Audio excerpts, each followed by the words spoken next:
Okay, any other questions?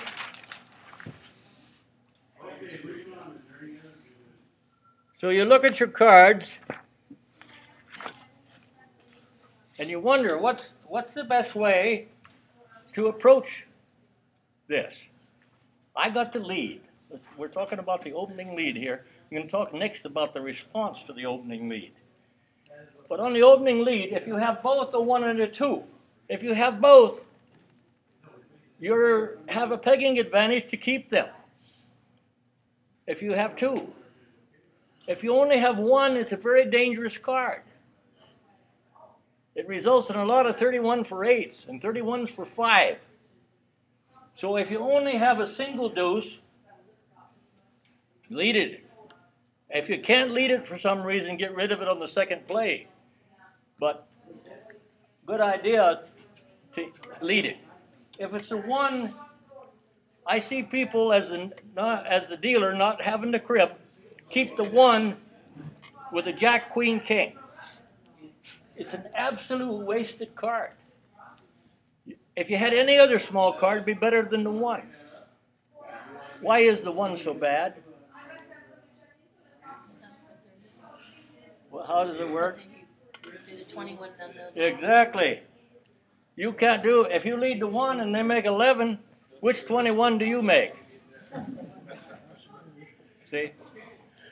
So the 1 is really a dead card with 3 face cards, unless you're the dealer. And if you're the dealer and there's face cards in play, you can get 31 with the ace.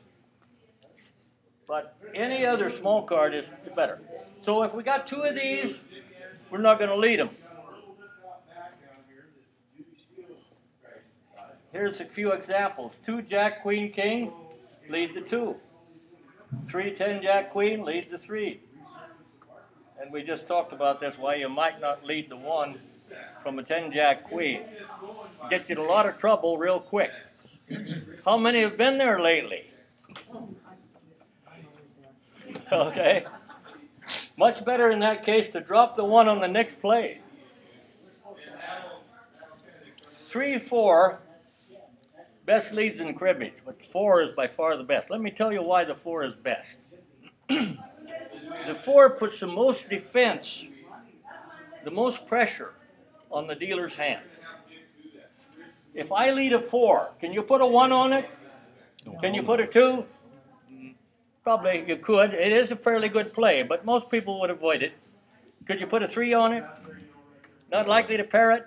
Would you put a 5 on it? Not likely a 6. No. 7, well, maybe you might have. They might have another 4. 8, 12, probably a 4. You got a 3.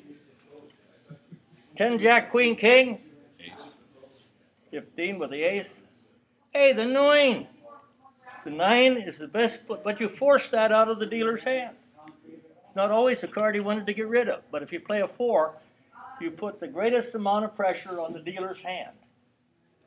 Because most of the deck is not a good play on the 4 lead. The 9 happens to be the best. What about the 5? Who in here that plays quite a bit of cribbage leads a 5? You.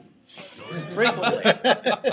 I think I probably lead a 5 more than anybody in cribbage, and especially if you show me a middle card or 2.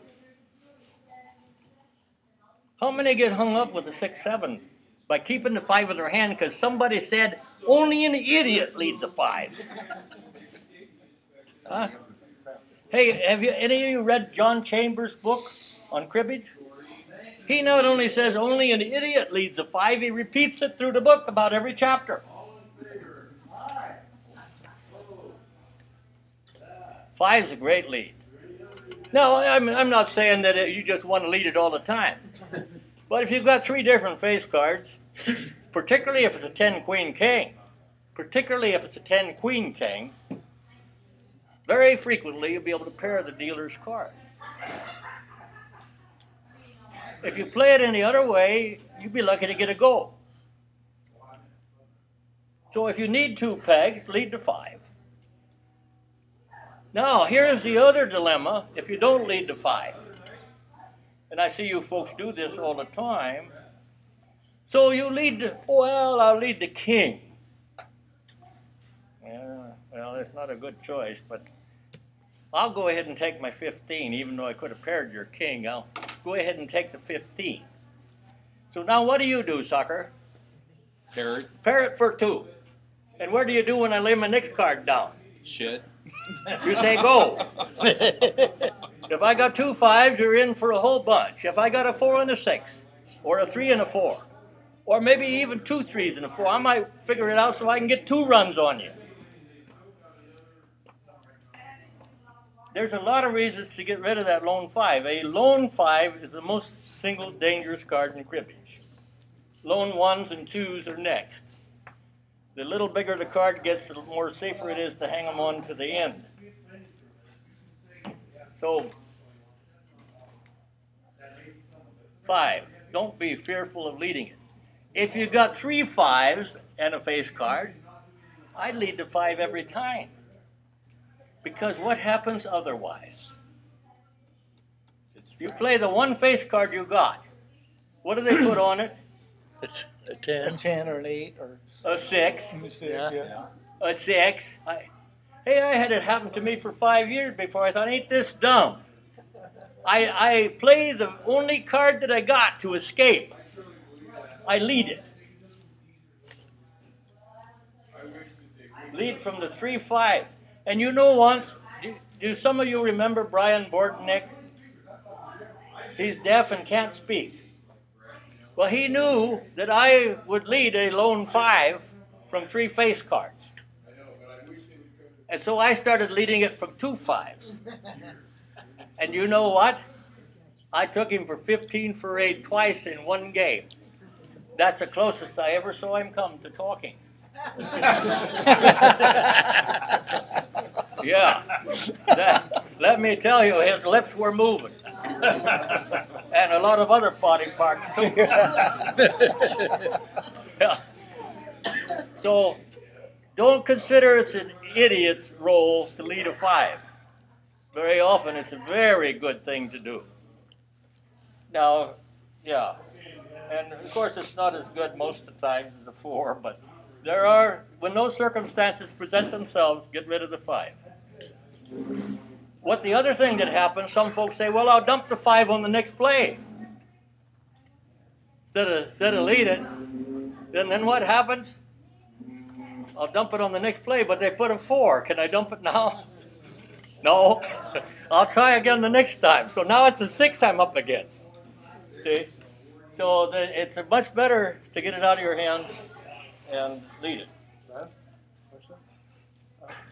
Go through the scenario there with the 3 5s and a queen, lead a 5, and thinking through the hoppable consequences. Well, you got a lot of possibility. Like stuck with a 5 at the end anyway. Yeah, well, if you lead the 5, there's not much that's going to happen to you. The worst could happen is a 15 too. Yeah, and then what do you play? You can play anything after that.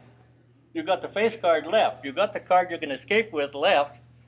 So you got 10, or you're going to take the 15 for 8 if they pair it. You got 3 5s, would they?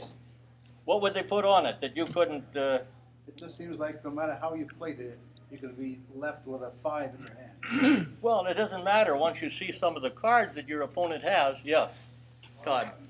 I guess actually in answer to his question, my second card would be a 5. Yeah, you get rid of a 5 on the next play. 20. As long as the count is 20, he makes it 30, then what do you do? You can play your king or whatever. Yeah, then I'd play my. Then you play the queen, huh? Or queen or jack or whatever.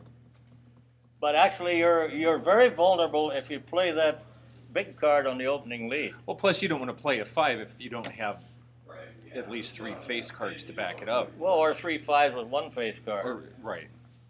But you Because wouldn't want to hold 2 3s, a face, and a 5 and lead a 5. 2 3s, how's that? No, you wouldn't want to hold 2 3s, a face, and a 5. No, and you lead wouldn't a lead the 5 from You wouldn't 2 lead 3s. the 5 with that no, at all. That's entirely different. But where you have 3 5s and a face card, or you have 1 5 and 3 different face cards, if you need any pegs at all, if you've got 3 different face cards with a 5, you should lead the 5, because you can get 15. You can get a pair for 2. If you play it any other way, you won't get diddly.